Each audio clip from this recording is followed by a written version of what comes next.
ចឹងកត្តាដែលបណ្ដាលឲ្យមានបញ្ហាមហារីកសួតរឿងចម្បងជាងគេគឺទាក់ទងជាមួយនឹងកត្តានៃការពិសាបារីនៅតែជារឿងដែលនៅលើពិភពលោកមានកង្វល់ដែលឡែកលើសពីកត្តានៃការពិសាបារីគឺអាយុដែលចាប់ពី50រហូតដល់80ឆ្នាំ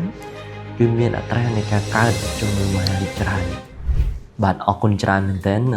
សម្រាប់សំណួរមួយនេះពិតជាមានសារៈប្រយោជន៍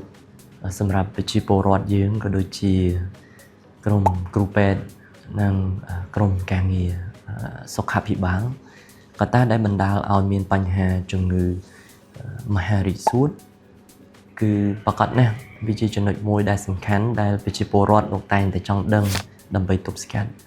អញ្ចឹងកត្តាដែលបណ្ដាលឲ្យមានបញ្ហាមហារីកសួតរឿងចម្បងជាងគេគឺទាក់ទងជាមួយនឹងកត្តានៃការពិសាបារីនៅតែជារឿងដែលនៅលើពិភពលោកមានកង្វល់ដែលឡែកលើសពីកត្តានៃការពិសាបារីគឺជាការកើតជំងឺសួតរ៉ាំរ៉ៃ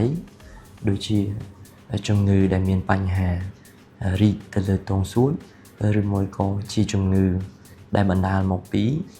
បញ្ហានានាផ្សេងទៀតដែលវាអាចវិវត្តចូលទៅក្នុងទងសួតក៏មានដូចគ្នាប៉ុន្តែអ្វីដែលគេសង្កេតឃើញទៅលើក្រុមអាយុជាមួយនឹងភេទគឺសង្កេតឃើញថាអាយុដែលចាប់ពី50រហូតដល់80ឆ្នាំគឺមានអត្រានៃការកើតជំងឺមហារីកច្រើនហើយក្នុងនោះទៀតសោតគឺយើងសង្កេតឃើញថា